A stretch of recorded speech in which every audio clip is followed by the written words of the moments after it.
tarde. Eu sou Raul Justilores, editor da Veja São Paulo, a Vejinha, e a gente começa a fazer esses papos Vejinha para falar um pouco da cidade. Acho que nos últimos anos a gente tem falado muito, justificadamente, de Lava Jato, recessão, crise, campanha política e por aí vai, mas das cidades há cada vez menos espaço na mídia para falar delas, do que tem de bom, do que tem de ruim. E São Paulo tem muito de todas as coisas, positivas e negativas. E o espaço da Vejinha é o ideal para falar da nossa cidade, que apesar dos pesares, a gente ama muito. E hoje a gente tem dois convidados que são grandes economistas, a Zeina Latifi e o Marcos Lisboa. E ambos não nasceram aqui. E como forasteiros, eu nasci em Santos, a gente tem uma admiração e uma atração especial pela cidade. A gente veio de lugares aí bem diferentes. A Zeina nasceu em Campinas, o Marcos no Rio de Janeiro. Eu queria começar essa conversa sobre a cidade com eles, sobre as primeiras impressões de quando eles chegaram e vieram morar aqui na Pauliceia. Boa tarde, obrigado pelo convite, obrigado por terem vindo, né? E Zeina, como foi a tua chegada aqui em São Paulo? Bom, primeiro que, eu vim fazer faculdade aqui, a decisão de prestar FUVEST, vir para a USP, passava por escolher morar em São Paulo, então não era apenas uma decisão profissional, era um certo fascínio que a cidade exercia em mim, quer dizer, em Campinas, quer dizer, a gente fazia excursão da escola para vir a teatros em São Paulo, para conhecer o Parque do Ibirapuera, então tem um certo fascínio mesmo para quem é do interior. Assusta, é uma cidade que assusta, mas o fascínio prevaleceu e eu queria vir. E eu confesso que, assim, acho que a coisa que mais me empolgava aqui em São Paulo é o sentimento de liberdade. Porque na hora que você chega, você não tem sobrenome, não tem nome, não tem sobrenome, você é só um no meio da massa. Então, para mim, andar ali, eu lá com meus 18 anos, andar na Paulista e ver gente tão diferente e eu ser só mais uma ali, me dava uma sensação de liberdade enorme. Eu sabia que eu poderia pintar o cabelo da cor que eu quisesse, quer dizer, não fazia isso, mas era a sensação... Não, eu acho que eu sou meio careta, mas é a sensação que tudo você poderia fazer suas escolhas, seguir o seu caminho com muita liberdade. Então, essa aglomeração de pessoas, além da cidade em si, porque tem coisas muito bonitas em São Paulo, né? Mas essa aglomeração de pessoas, eu diria que era o que mais me fascinava. Ser mais um na massa me animava. Perfeito. Marcos veio do Rio de Janeiro, uma cidade então bem diferente de Campinas. Como foi a sua chegada aqui? Olha, eu conheci São Paulo em 3 etapas. A primeira vez que eu vim em São Paulo, eu tinha 18 anos de idade, 19 anos de idade, de carro, né, para conhecer São Paulo. E aí aquela descoberta da Avenida Paulista, começo dos anos 80. Aquele impacto, né? De repente é um país que você não imagina, né? Linda aquela avenida, o conjunto, a confusão, né? O espaço, a amplidão e aquele museu vermelho com aquele vazio ao fundo, né? Eu vim para ir ao museu e ao teatro também. Foi encantador a Escola de São Paulo, foi fascinante. Depois, nos anos 90, eu vim algumas vezes, dava uns cursos aqui na USP, né? E aí eu confesso que não entendia São Paulo, era muito confuso, né? Você vem passar 2 dias, volta, não entendia. Você se perde nos caminhos, a Avenida Grande vira a Viela se entorta e daqui a pouco ela passa por cima de si mesma. Né? As ruas são paralelas, deixam de ser. Né? E depois, quando eu vim morar, né, já faz 12 anos que eu moro em São Paulo, eu fui me adaptando um pouco, né? Primeiro fui descobrindo que São Paulo tem um lado que é fascinante, você pode ter a vida que você quiser em São Paulo, quase. São Paulo permite, você escolhe a vizinhança, escolhe o tipo de colégio, escolhe os hábitos, e você fala, não, vou morar aqui nessa região. É quase um aplicativo, né? Olha, quem você é? Olha, eu gosto disso, meu hábito cotidiano são esses. Então você tem que morar nesta região ou naquela região. O Tinder do bairro. Porque muda completamente, né? Primeiro tem esse lado fascinante de São Paulo. Segundo, tem esse aspecto que Zeina mencionou, a gente gosta muito de domingo passear na Paulista, o lado do anônimo é fascinante, de você poder ser o que quiser, mas se olhar para o lado, tem todos os tipos.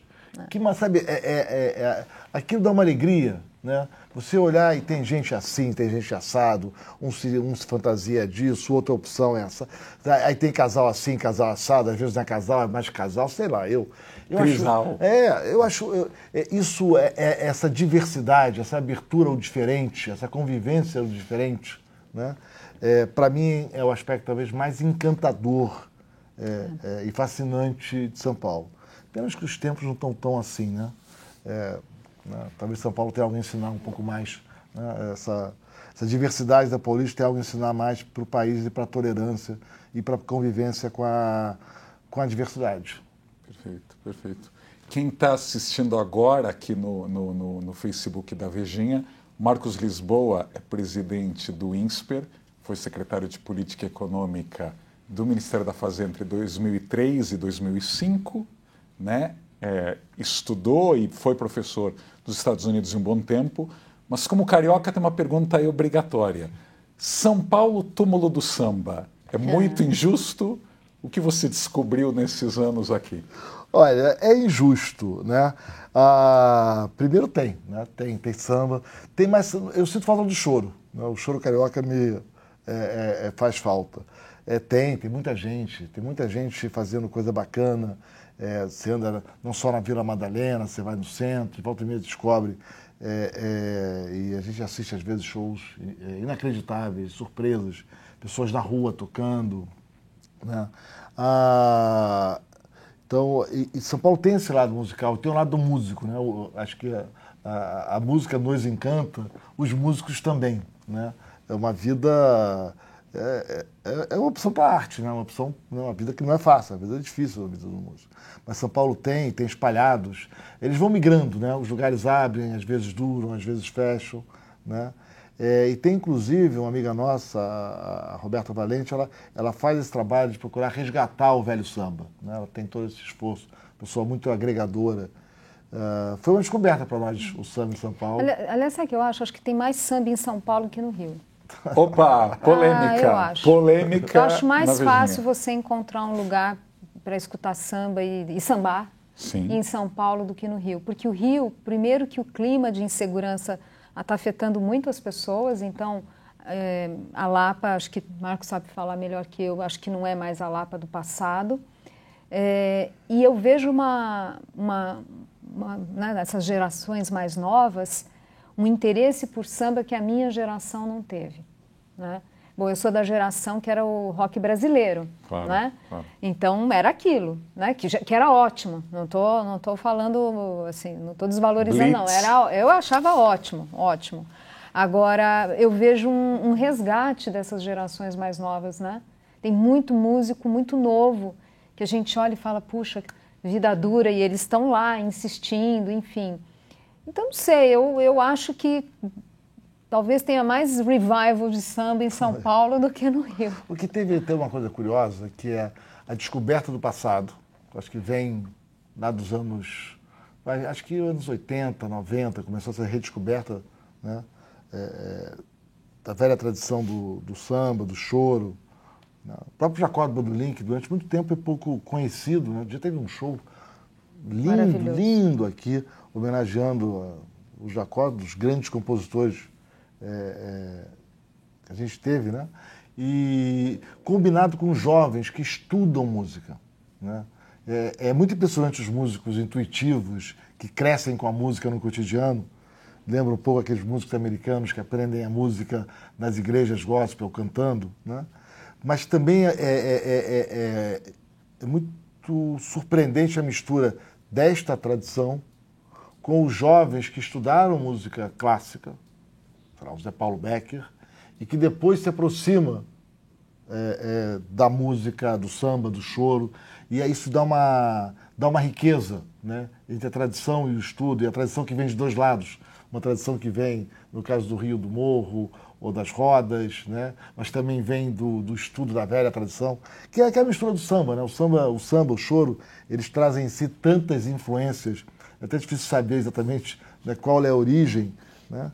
Mas essa combinação é admirável. Pode ser que tenha, não sei onde tem mais samba, mas o choro faz falta. Entendi. O leitor da Vejinha é um consumidor ávido aí de dicas.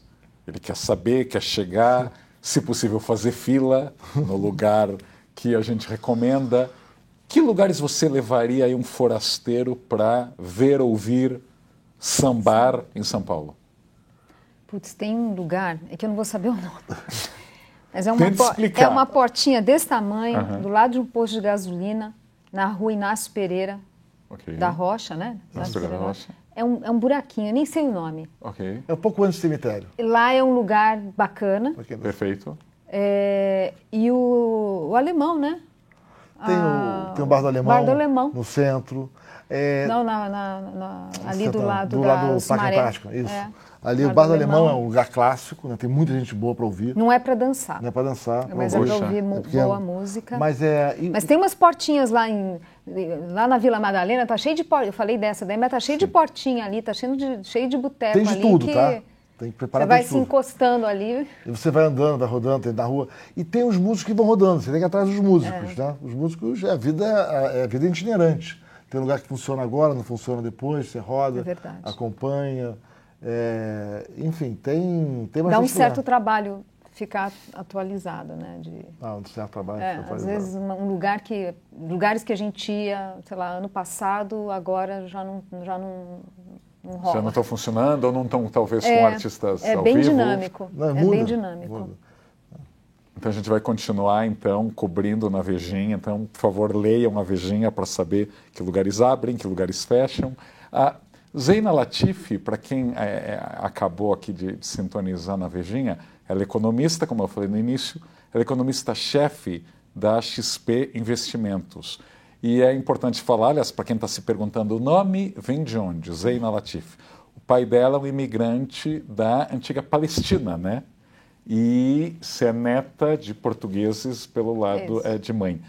Acho que uma coisa que todo mundo deve te perguntar, eu te perguntei quando você chegou aqui, aonde São Paulo é mais árabe? Aonde você, de alguma maneira, as tradições, o que você aprendeu com seu pai na sua família, se encontra em lugares em São Paulo que remetam à sua infância? Olha, então meu pai é palestino, a comida palestina de verdade, quer dizer, não varia tanto assim, né, entre os vários países árabes, mas tem alguns pratos que são ali bem marcantes, ali mais típicos da região. Aí vai ser difícil encontrar. Tem um tradicional, que é o falafel. Falafel é um prato palestino. Esse é mais fácil encontrar. Tem algumas regiões ali na região da Rua Oriente que se come também, é portinha ali, boteco, que eu não vou saber dizer o nome, mas que se come um belo falafel e aquele sanduíche de falafel, que é aquele, tem também com carne, que é o shawarma. Lá são lugares muito simples, Perfeito. Mas é uma comida com gosto geralmente os donos são estrangeiros, então você come com aquele gosto de comida de fato estrangeira. Perfeito, né? Não passou aí pelo tempero, né? A suavização, né? que ocorreria aqui no Brasil. Agora, tem alguns restaurantes árabes que eu confesso que eu vou muito ao Romanara, porque na correria, às vezes, durante a semana, eu sinto muita falta de comer comida árabe, então eu vou muito lá, mesmo que não seja... Entendi. Mas tem alguns árabes que eu acho que vale a pena. O miski, que fica lá nos Jardins, tem alguns pratos ali que você não vai encontrar em outros restaurantes, muito típicos. Assim, a culinária árabe, realmente, em São Paulo tem muita opção. Tem muita opção. Marcos, algumas dicas, né, nessa seara de comida árabe? Aliás, uma coisa que é importante falar, esqueci de falar, isso aqui é importante. Estão vindo muitos imigrantes da Síria. Refugiados, né? Refugiados. E muitos acabam também... Eu estou precisando fazer essa pesquisa, mas muitos acabam também procurando... Né, às vezes são pessoas que têm uma mão de obra até qualificada, mas que, enfim, enfrentam as dificuldades do país e estão indo para a gastronomia. Lembrei de um palestino agora, que eu não conheço, mas eu sei que é super recomendada, na 13 de maio. Ok. Bexiga. Ele abre à noite só. Enfim, tem muita coisa boa. E muito imigrante ali, muito refugiado, que foi para a cozinha e está fazendo... Que não eram nem cozinheiros dos seus países. Cozinheiros lá, não eram cozinheiros lá e estão se virando aqui. Claro. Na Liberdade, eu tenho uma lição de casa aí que eu vou precisar fazer, Raul. Sensacional. Assim, a gente está esperando na Vejinha o texto de Zeina Latif, o roteiro árabe em São Paulo e o roteiro sambístico aí do Marcos. Mas falando em roteiro, nós fizemos um passeio, acho que no ano passado, pelo Parque Dom Pedro, que foi uma surpresa. A gente foi na Bienal de Arquitetura do ano passado, que não era assim a Bienal mais incrível de arquitetura da cidade, então a gente visitou muito rapidamente e aproveitamos para recorrer à vizinhança, né? E de alguma maneira olhamos também aí a presença árabe, a presença libanesa na 25 de março, que é ali do lado. Nesse papo a gente falou muito desses lugares da cidade que podiam estar num estado muito melhor, que podiam estar mais usados, etc.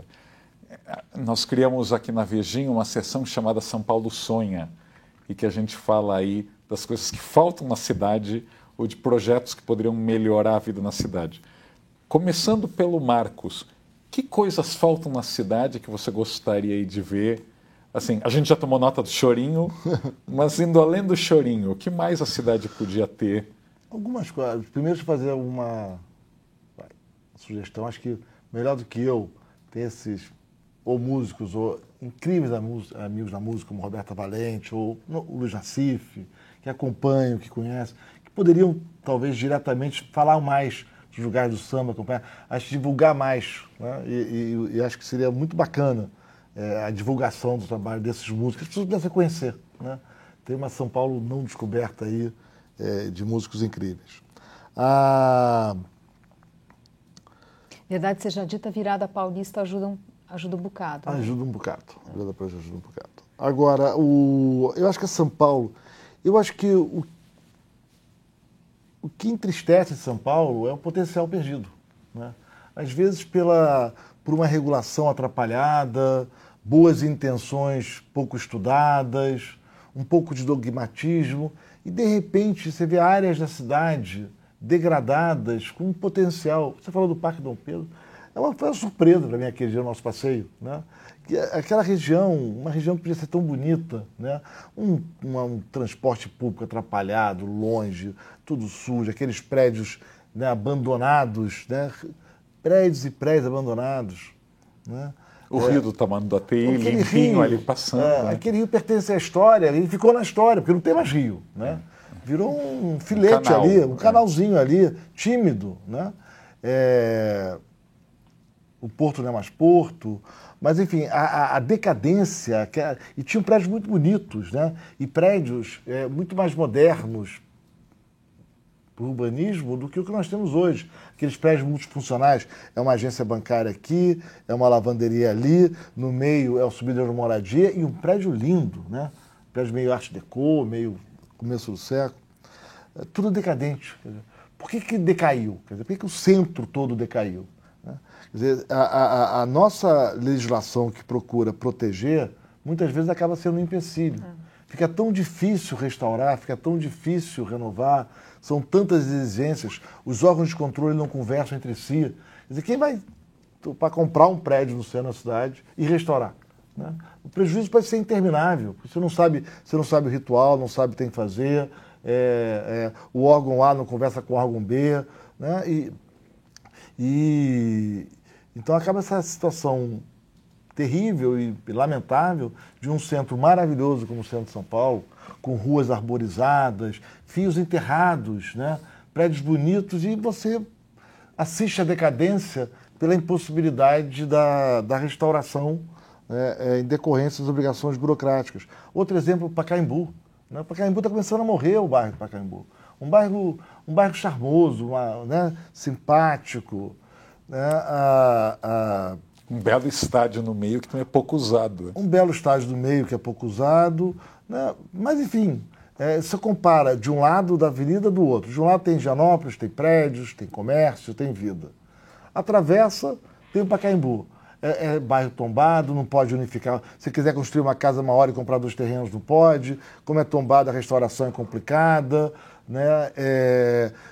E aí uma fileira, uma sucessão de casas à venda que não encontram compradores. Né?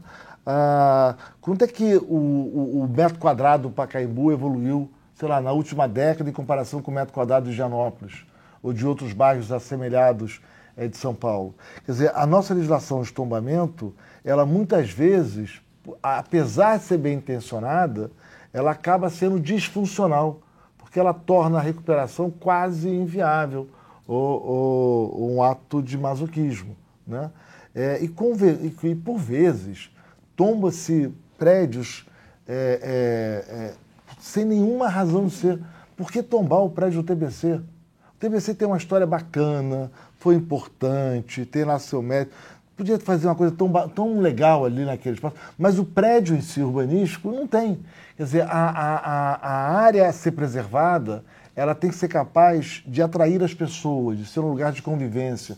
Ela não pode ser um bibelô isolado que ninguém vai frequentar, que ninguém... Quer dizer, ela tem que estar inserida no meio útil. Pega o Chiado em Lisboa, né? Quer dizer, brinco que Lisboa, em grande parte, tem a idade do Rio de Janeiro, porque lá houve o terremoto, o maremoto, o incêndio, que destruiu tudo. Lisboa é muito mais bem preservada que o Rio de Janeiro. Você vê resquícios, nos lugares preservados do Rio, você vê resquícios da velha Lisboa. Né? Você pega o Chiado, que é o bairro mais antigo, tem o comércio embaixo, um fluxo de turistas misturado com moradores. Né? É a coisa mais fácil do mundo restaurar um prédio do Chiado. Né? Você pode derrubar tudo dentro, a lei não... Tá? É a fachada, basicamente. Você tem que preservar a fachada, não pode construir nada dentro mais alto do que a fachada.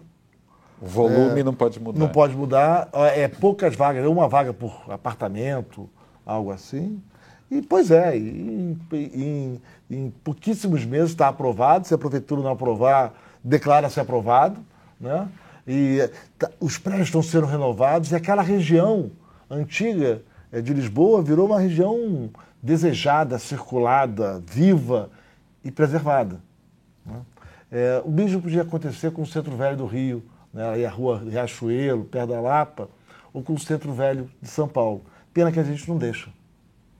Aguardem que a Vejinha vai tocar nesse assunto muito breve, então vocês que acessam aí o site da Vejinha e nos seguem nas redes sociais, a gente vai tocar nesse assunto que é muito polêmico, né? A gente tem uma dose de bilis e raiva nas redes sociais, então eu tenho certeza que vai ter gente que vai odiar, outras que vão amar, mas acho que é papel aí da Vejinha discutir, porque nós temos aí centenas de imóveis. No caso do Bexiga, que você comentou, há 901 imóveis tombados no Bexiga. É mais do que a cidade do Rio de Janeiro inteira. Você sabe que a cidade do Rio de Janeiro não foi capital colonial, capital imperial, não foi capital da República, né? Então deve ter menos imóveis que o Bexiga para tombar. E o Rio tem 358 imóveis tombados, o Bexiga tem 901. Então, às vezes a gente tombou demais sem saber muito. Mas queria perguntar para a Zeina, e teu sonho, o que falta na cidade, o que você adoraria ver aí de grande transformação, de grande mudança? Olha, eu gosto muito de São Paulo, eu gosto muito de passear nesses bairros, né? De vez em quando eu falo, Marcos, vamos bater perna, deixa eu te mostrar a cidade, vai no Bexiga, enfim, vai andar na Liberdade. Mas acho que a cidade precisa, de fato, facilitar a vida das pessoas. Então, a questão do transporte, essa locomoção, ela é essencial para as pessoas poderem circular. Acho que muita coisa tem melhorado. Aliás, só o fato da gente ver muita gente na rua já é um sinal bom. Fazendo um pouco paralelo de quando eu vinha mais de 30 anos atrás com agora, hoje é uma cidade muito mais vibrante, em vários pontos. vários pontos, não é uma coisa concentrada. Então mostra que tem muito avanço, acho que a gente tem que celebrar esses avanços.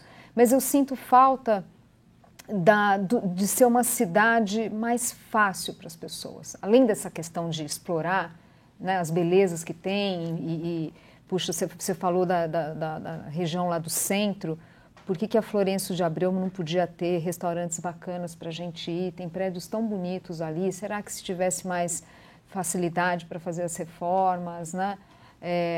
A Rua 13 de Maio ali, aquela região da igreja do Bexiga também, eu tenho uma alegria de andar lá, então não há dúvidas que esse é um ponto importante, mas é isso, eu acho que precisa ser uma cidade mais fácil para as pessoas, porque daí as pessoas vão circular mais, vai criando também amor pela cidade, porque se você fica cada um ali no seu bairro, né, fica difícil você também conhecer, criar afeto pela cidade, né? Eu acho que precisa facilitar. Então, um exemplo bobo aqui, não só no lazer, mas né, para o ir e vir ali. Tem muita gente que trabalha aqui, nessa região, né, na Marginal, mas mora na Zona Leste. Aí, para ir para a Zona Leste, tem que pegar o trem, descer lá em Pinheiros, daí pegar o metrô, ainda bem que tem metrô, facilita, tem o trem, mas olha o zigue-zague enorme que tem que fazer para ir para a Zona Leste. No final de semana, essa pessoa não vai sair de casa. Né? Vai estar exausta. Não vai explorar as belezas do centro, não vai, portanto, exigir das nossas autoridades, nem estou falando do executivo, estou falando de uma forma geral, porque achar que o prefeito vai resolver tudo, né, Marcos deixou bem claro, não é bem isso. Mas também pressionar as autoridades para cuidar da cidade, porque fala, eu estou circulando, né, eu quero ver vida, eu quero andar no centro e poder de fato andar no centro, poder de fato explorar a cidade. Então é um pouco isso, assim, de como tornar a vida mais agradável na cidade e participar desta, né, da rotina, enfim. Eu acho que está tudo muito isolado. E acho também que uma coisa que eu sinto, e a gente vê isso principalmente quando vai para fora, a gente cuida pouco da cidade. Às vezes a gente anda em bairros nobres, e as ruas sujas. É inaceitável. A gente vai em qualquer país aí da América Latina e as ruas são mais limpas, né? Então, eu acho que tudo isso acaba, sabe, ao não criar esse afeto, a não criar o olhar para o outro, também alimenta esse tipo de coisa. Então, estou falando demais aqui, mas um comentário que eu acho que vale a pena. Quando o Dória, ainda prefeito, lançou o Cidade Linda, não entendi não envolver a sociedade. Não, não dá para compreender, não envolver assim, olha, eu preciso da ajuda de vocês, eu preciso que vocês gostem também da cidade e cada um pelo menos cuide do seu quadrado. Então, tem muita coisa, eu dei muita volta para falar, mas enfim. Não, teve um prefeito de Bogotá que, ao contrário de se vestir de gari, se vestia de supercívico. Ele inventou lá um traje de super-herói, o supercívico, o Antanas Mocos, que era o reitor da Universidade Nacional da Colômbia. E um cargo quase parecido com o do Marcos lá no INSPER. Ele se vestia de super-herói e ele levou 40 crianças de escolas públicas de Bogotá para o canteiro da principal avenida da capital da Colômbia, a Paulista de lá, e todos eles de super-heróis, das criancinhas estavam de Batman, Mulher Maravilha e afins, todos começaram a catar o lixo da avenida. Então era uma ação de marketing, as TVs colombianas achando que o prefeito tinha pirado além do que de costume, e ele dizia para as câmeras, ou seja, economizando o dinheiro da propaganda, olha que para deixar Bogotá limpa, nós precisamos ser super-heróis. Os garis precisam ser super-heróis. Então as crianças de Bogotá têm que ensinar os adultos a virarem super-heróis e limpar a cidade. E, infelizmente, realmente, aqui em São Paulo, a gente ainda não tem esse superávit de super-heróis, na verdade, tão em falta. Como última pergunta, eu acho que é uma obrigação nessa semana, porque é tão raro a gente falar de patrimônio histórico e de museus, que pelo menos a comoção diante da tragédia lá no Rio, a gente tem que aproveitar essa deixa. Nós também temos nossos museus em mau estado, a gente tem o Museu do Ipiranga aí fechado há 5 anos, e sabe-se lá se ele vai estar pronto para os 200 anos da independência, que era aquela promessa lá atrás, né? Ele estaria pronto para a reabertura.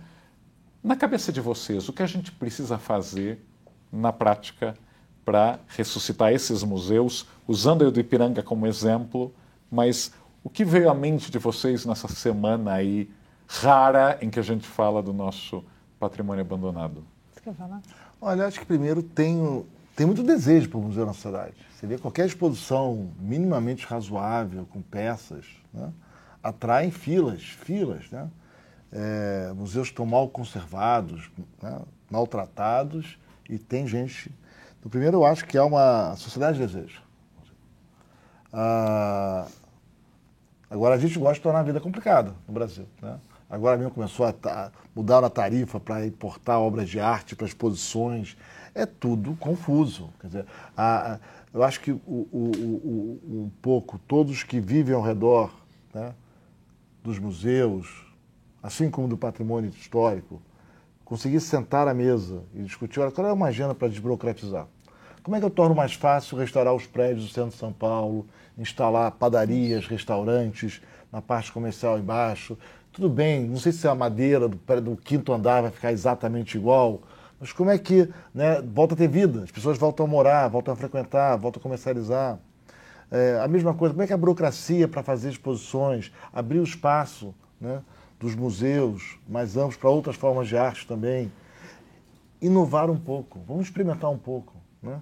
Uma coisa que o Bloomberg fez em Nova York, né, que foi tão bacana, vamos experimentar, olha, vamos fechar Times Square, aí vai dar errado, fechar para, né, os carros, deixar, abrir para as pessoas. Abrir para as pessoas.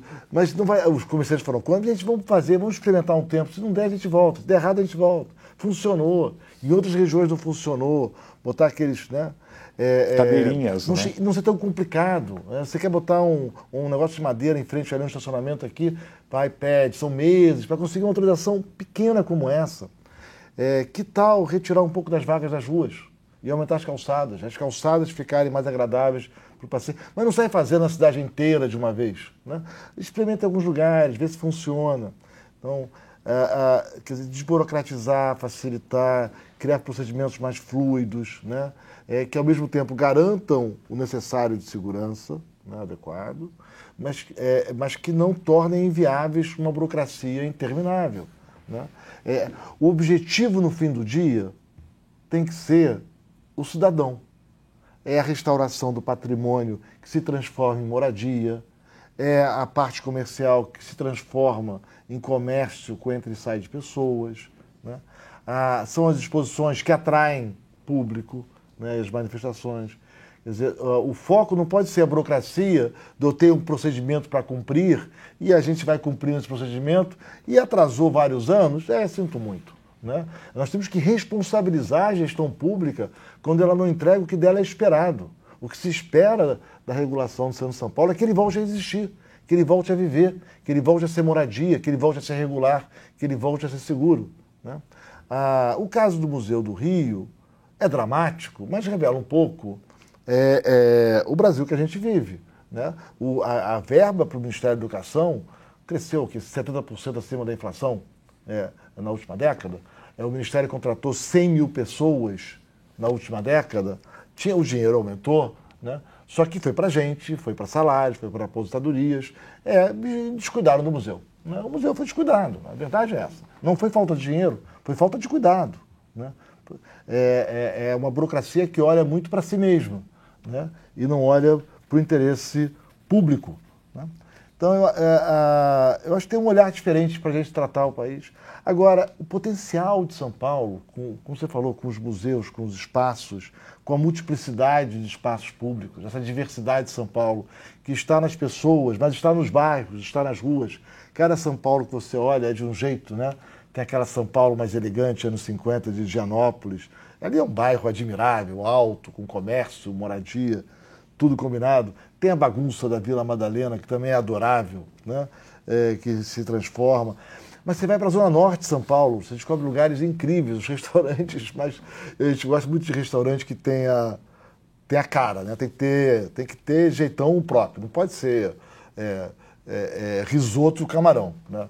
Vai, não dá para ser, né? Essa coisa de restaurante que virou lanchonete cereal, não dá, né? Tudo igual, todos os pratos iguais.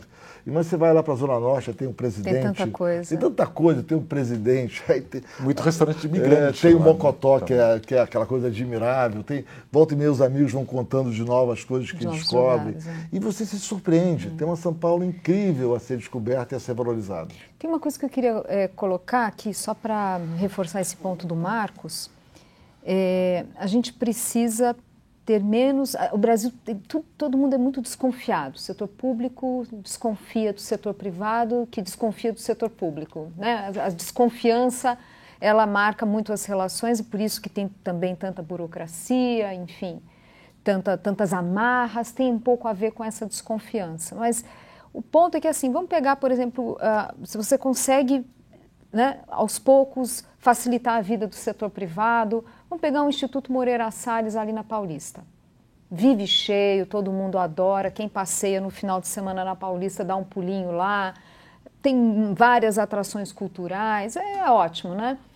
Será que se tivesse mais facilidade para restaurar prédios antigos, precisaria ter procurado essa opção de construir? O prédio é ótimo, né? Mas assim, será que não estaria na decisão, olha, será que a gente poderia pegar um prédio antigo e restaurar? Demoraria, sei lá, o triplo do tempo. Ia valorizar talvez. O patrimônio público, né? Agora, com tantas dificuldades, né? Principalmente se o imóvel é tombado, aí o setor privado vai procurar outras saídas. Mas tem muito dinheiro do setor privado que poderia estar indo para museus, parceria público-privada, não sei. A gente precisa ter menos desconfiança. O setor privado, bem regulado, pode funcionar muito bem, né? E nesse quadro que a gente está, enfim, dos orçamentos das prefeituras, do governo do estado, tudo tão apertado, vai precisar cada vez mais dessa parceria com o setor privado, né? Então, eu acho que tem que pensar um pouco nisso, né, soltar um pouco essas amarras, um lado dar benefício da dúvida para o outro, né, e mudar aos poucos as regulações. Aí. Só complementar um pouco o ponto de Zena. Primeiro, o Instituto Moreira Salles, aquele projeto é lindo, né? Primeiro tem duas praças, tem uma na entrada embaixo que você abre, é um prédio que convida a entrada, ao contrário do que a gente tem feito, essas grades, né, assustadoras que tem, né, e que se tornou uma norma na cidade. Ele convida a entrada, depois daquela praça no 5º andar, né? Realmente é um projeto com vidro e, enfim, você reflete bem, né? A exposição está no alto, né? A exposição está no alto, lá no lugar mais nobre do prédio, é onde estão as obras de arte, né? Quer dizer, é um projeto realmente lindo, lindo. E com o piso da antiga Paulista, ainda nesse 5º andar, mosaico português. Que eu acho que vem lá do Rio de Janeiro, aquilo ali. Tem um pouco de cara de carioca aquilo ali, mas como Zena disse, quer dizer, há tantas oportunidades de você restaurar prédios antigos. Quer dizer, o centro de São Paulo é uma coisa curiosa, porque ele foi andando, né? Ele nasceu ali perto do pátio do colégio, aí atravessou o viaduto do Chá, aí depois foi subindo até chegar a Paulista, aí desceu a Faria Lima, andou para Berrini. Quer dizer, por que o centro anda? A City de Londres não andou. O centro de Nova York financeiro não andou. Andou porque é mais difícil, é melhor abandonar e construir outro. Porque é tão complicado, é tão difícil você cuidar do prédio, pegar um prédio antigo e restaurar. Então, agora eu acho que a boa notícia... Daí cai, que nem o da Polícia Federal, né, no centro. Paissandu, no Largo Paissandu, que aquilo foi uma tristeza, um projeto tão inovador, né? Tecnicamente tão bonito. De um imigrante sírio. De um imigrante sírio. Que passou por Paris, né? Passou por Paris. Passou por Paris. Também teve...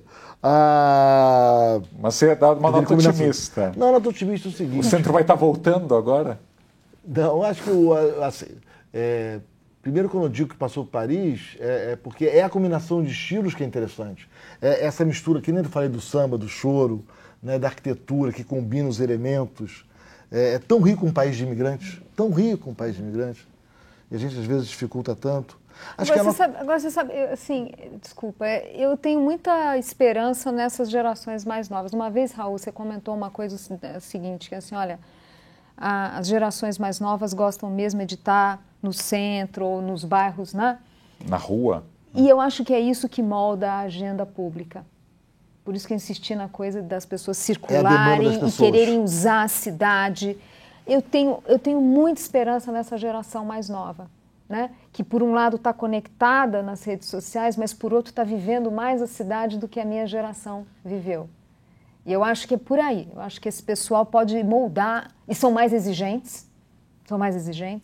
Eu acho que eles ajudam a moldar a agenda da cidade. A nota otimista, Raul, é que eu, conversando com muita gente,